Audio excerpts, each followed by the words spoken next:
بسم اللہ الرحمن الرحیم۔ السلام علیکم ورحمۃ اللہ وبرکاتہ۔ آخر وہی ہوا جس کا خطرہ تھا۔ حالات جس طرف جا رہے تھے، ہر آدمی اپنی پریڈکشن کر رہا تھا۔ میں بھی سمجھتا تھا کہ تین طرح کے حالات سامنے آ سکتے ہیں۔ یا تو یہ جو کشمکش ہے جمہوریت کی، آپس میں پارٹیوں کی نفرت ہے، ایک دوسرے کا سر کچلنے کے لیے یہ بالکل تیار بیٹھے ہیں اور اپنے مفادات کی خاطر ہر حد کو کراس کرنے کے لیے تیار ہو جائیں گے۔ اور وہی ہوا، یعنی تینوں باتوں میں سے ایک بات یہ ہو گئی کہ عمران خان صاحب کو مارنے کی کوشش کی گئی۔ میرا یہی اندازہ تھا یہ ان کو مار دیں گے۔ دوسری صورت یہ ہے کہ افراتفری کی وجہ سے مارشل لا آ سکتا ہے، اور تیسری صورت یہ بھی ہو سکتی ہے کہ حالات جس طرح آگے بڑھ رہے تھے، عوام نکلتی آ رہی تھی عمران خان صاحب کے ساتھ، تو ہو سکتا ہے کہ یہ بالکل اس سارے مسئلے کو اپنے کنٹرول میں کر لیں، اوور کم کر لیں، اور فوج آخر اسی کا ساتھ دیتی ہے جو عوام کے ساتھ ہو یا عوام جس کے ساتھ ہو، اس انداز سے۔ اور پھر عمران خان صاحب فوج کے اوپر مثبت تنقید کرتے تھے، نفرت والا انداز نہیں تھا، بلکہ مضبوط فوج دیکھنا چاہتے تھے، مضبوط پاکستان دیکھنا چاہتے تھے۔ بہرحال ایک دو دن پہلے میں نے عمران خان صاحب کو مخاطب کر کے یہی کہا تھا کہ عمران خان صاحب رک جائیں، آگے نہ بڑھیں، آگے بڑا خوفناک انجام ہے، اور جو اس راستے میں خاص کر جو مر جائیں گے ان کے لیے پھر کوئی چانس نہیں ہے، پھر وہ واپس نہیں آ سکیں گے، چاہے پوری دنیا ان کو یہ کہتی رہے کہ یہ اللہ کے راستے میں شہید ہو گئے، یہ جہاد کر رہے تھے، یہ جناب وہ زندہ ہیں جی، وہ جنت میں پہنچ گئے جی، سب کچھ تسلیاں ہیں، والدین کو تسلیاں دی جائیں گی جس طرح عرصہ دراز سے دی جاتی رہی ہیں۔ ایمان عقیدے کی بات نہیں ہے، ذکر نہیں ہے ایمان عقیدے کی، نہ پرواہ ہے، بس جو مر گیا جی وہ شہید ہے جی، چاہے وہ قادیانی ہو، چاہے شیعہ نظریات رکھتا ہو، چاہے بریلوی ہو، چاہے دیوبندی ہو، چاہے اہل حدیث ہو، تاکہ سکھ بھی اگر پاکستان کی حفاظت میں مارا جائے گا خلوص کے ساتھ تو وہ بھی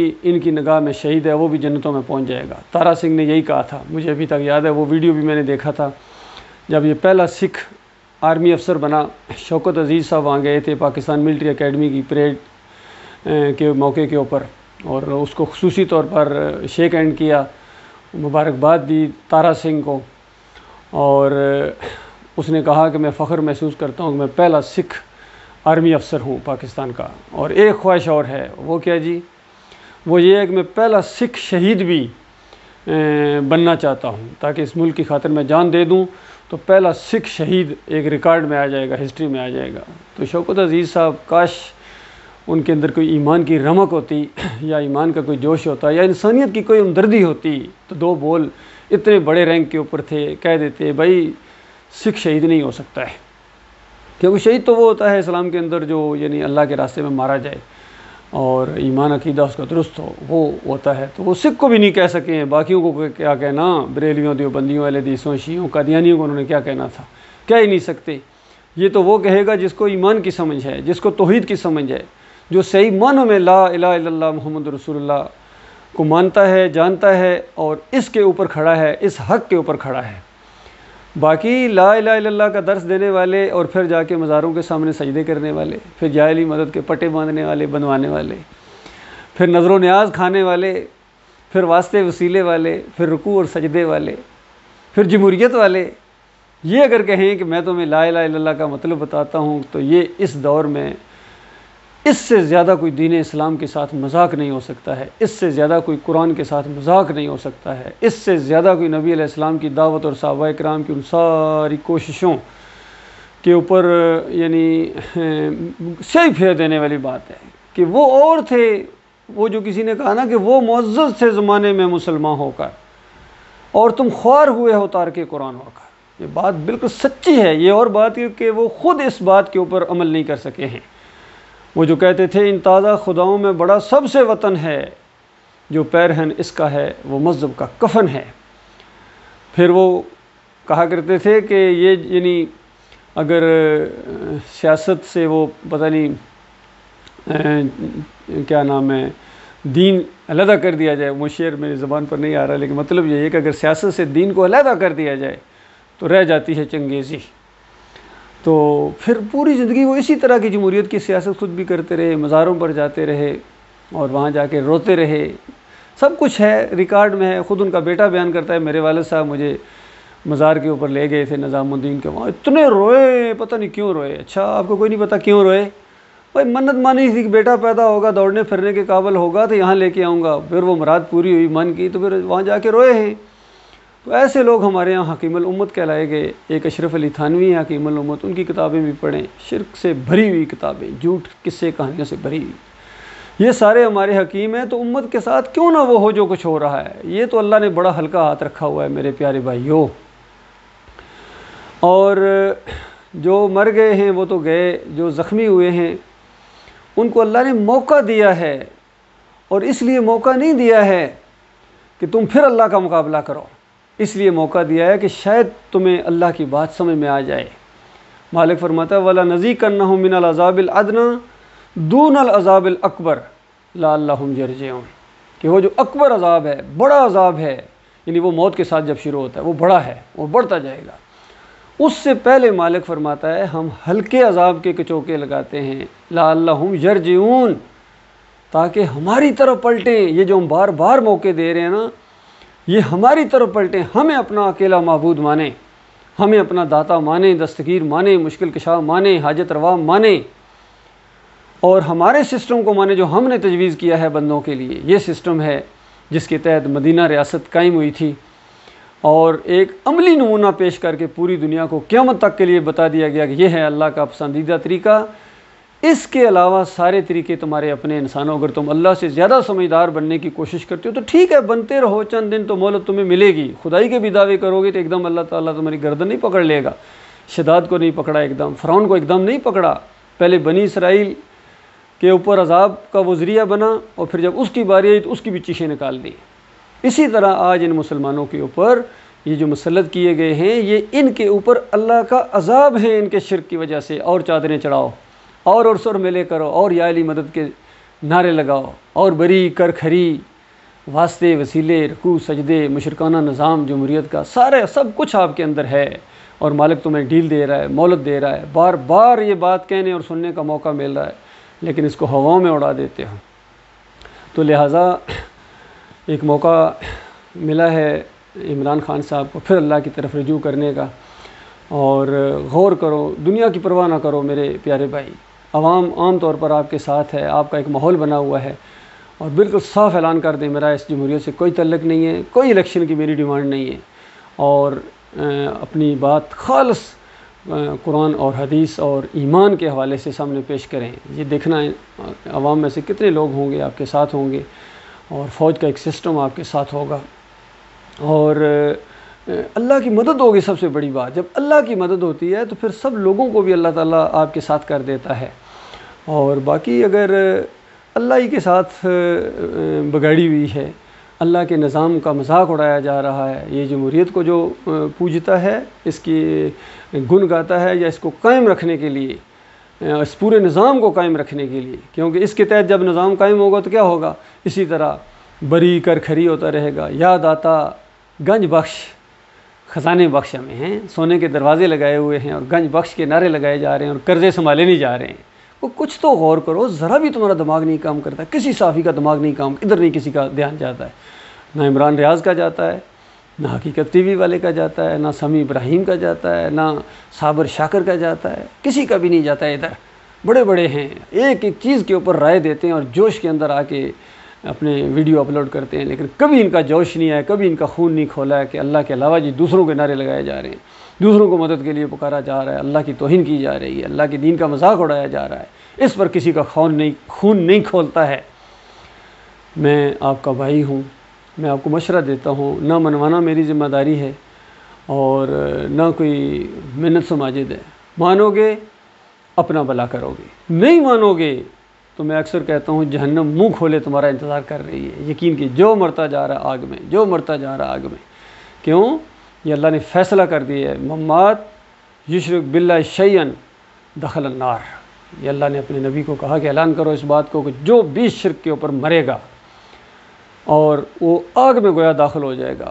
اور قوم نوح کے بارے میں فرمایا اغرقوا فادخلوا نارا، جیسا غرق ہوئے یہاں ڈبکیاں کھائیں اور روح نکلی، فادخلوا نارا، نار کے اندر، آگ کے اندر داخل کر دیے گئے، یہ نہیں کہ کیے جائیں گے، کر دیے گئے۔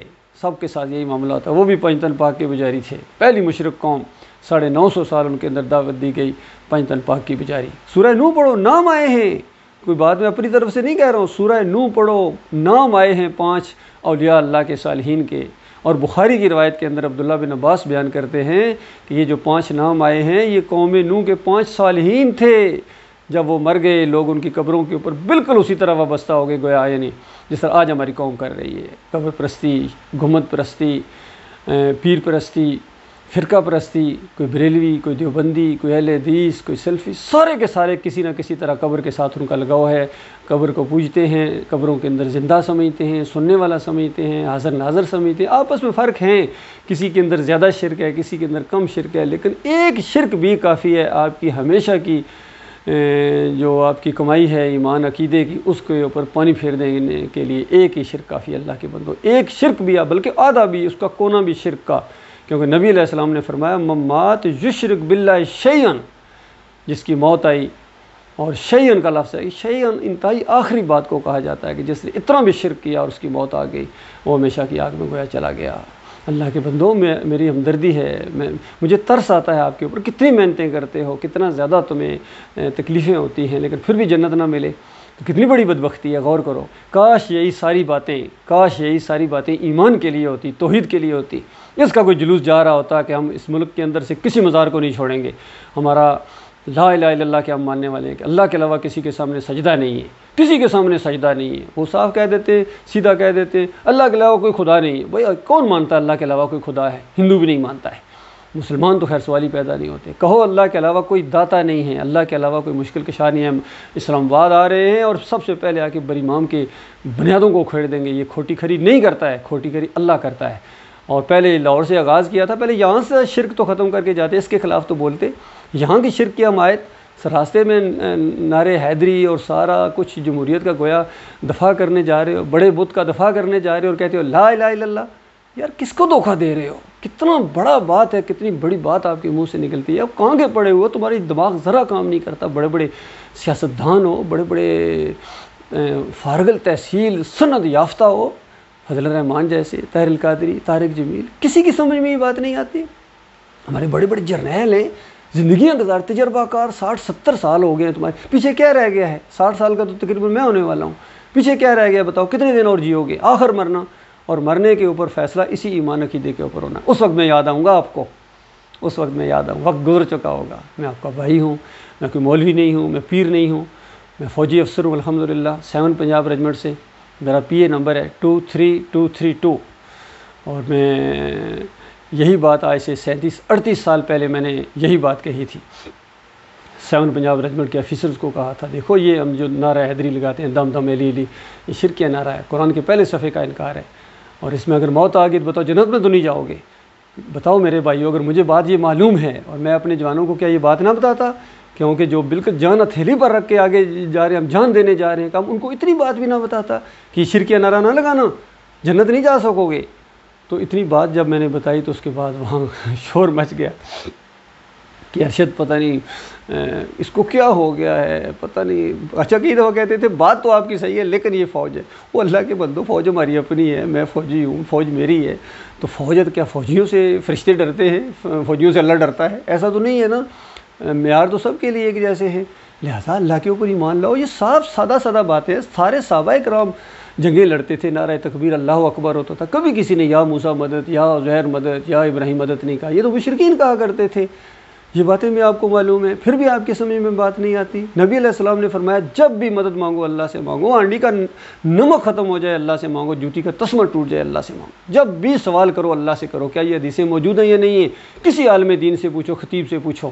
اگر یہ باتیں نہیں ہیں تو پھر میں مجرم، اور اگر یہ باتیں ہیں اور ہیں تو اللہ کے بندوں پھر غور کرو کہاں جا رہے ہو، کدھر جا رہے ہو، رک جاؤ للہ رک جاؤ، ایمان خالص کی بات کو اس قافلے کو ایمان خالص کا رخ دے دو میرے پیارے بھائیوں۔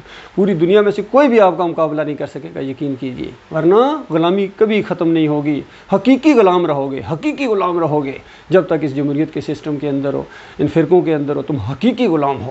اور حقیقی آزادی یہ ہے، یہ لا الہ الا اللہ واقعی آزادی دیتا ہے، لیکن سمجھ کر پڑھنے والوں کے لیے، کس کو جان کے پڑھو، مان کے پڑھو، لا الہ الا اللہ محمد رسول اللہ، اللہ کے علاوہ کوئی معبود نہیں، کوئی داتا نہیں، کوئی دستگیر نہیں، کوئی مشکل کشا نہیں، کوئی واسطے وسیلے کے لائق نہیں، کوئی رکوع اور سجدے کے لائق نہیں ہے، اور کوئی توکل اور بھروسے کے لائق نہیں ہے۔ اس کے علاوہ کسی اور کا دیا ہوا نظام نہیں چلے گا، جمہوریت نہیں چلے گی۔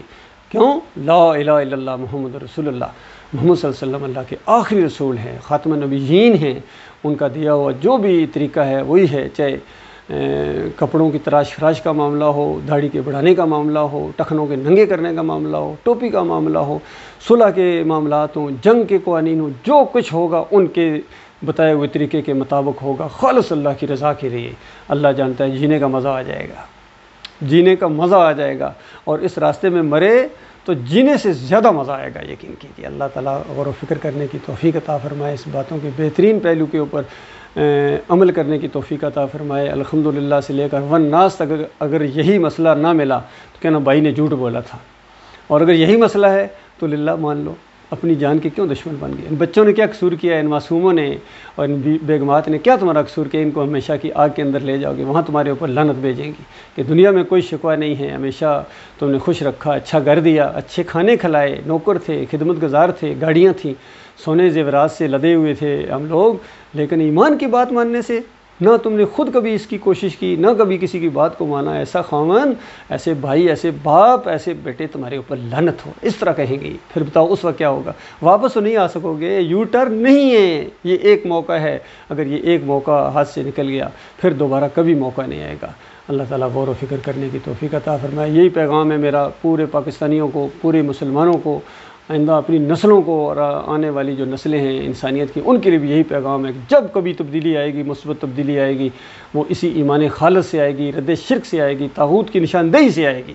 طاغوت کی نشاندہی یہ ہوتی ہے کہ جس نے بھی دین کو بگاڑا ہے اس کا نام لیا جائے، نام لے کے اس کے باپ کا بھی نام لیا جائے اگر جانتے ہو تو، اور اس کے بعد لوگوں کو بتایا جائے۔ جس طرح ابھی دیکھیں، جس طرح یہ کہتے ہیں بھی وہ 3 نام لیے انہوں نے، بھئی یہ ہیں میرے اصل مجرم، یہ ہیں، تو نام لینے پڑتے ہیں۔ اگر کوئی بندہ کہ نہیں میں نام نہیں لیتا ہوں، بہرحال وہ ہیں یا نہیں وہ علیحدہ بات ہے، لیکن نام لینے پڑتے ہیں۔ اسی طرح میرے ان ویڈیوز کے اندر آپ کو ملے گا ایمان کو بگاڑنے والوں کے میں نے نام لیے ہیں، انگلی رکھ کے لیے ہیں، اور ان کی کتابوں کے حوالوں سے لیے ہیں۔ یہ دیکھو یہ ہیں، انہوں نے شرک پھیلایا ہے، یہ شرک کے دائی بنے ہیں، ان کے پیچھے نہ چلو، یہ تمہیں جہنم کا ایندھن بنا دیں گے۔ تو اس انداز سے یہ میرا چینل ہے، اس کو آپ غور سے سنیے، تحمل کے ساتھ۔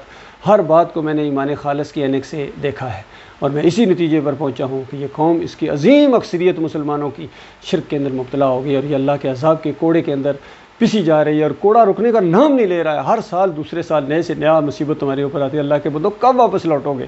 اور ایمان میں شرک کی وجہ سے تمہارے اعمال برباد ہیں، بھائیو واپس لوٹو۔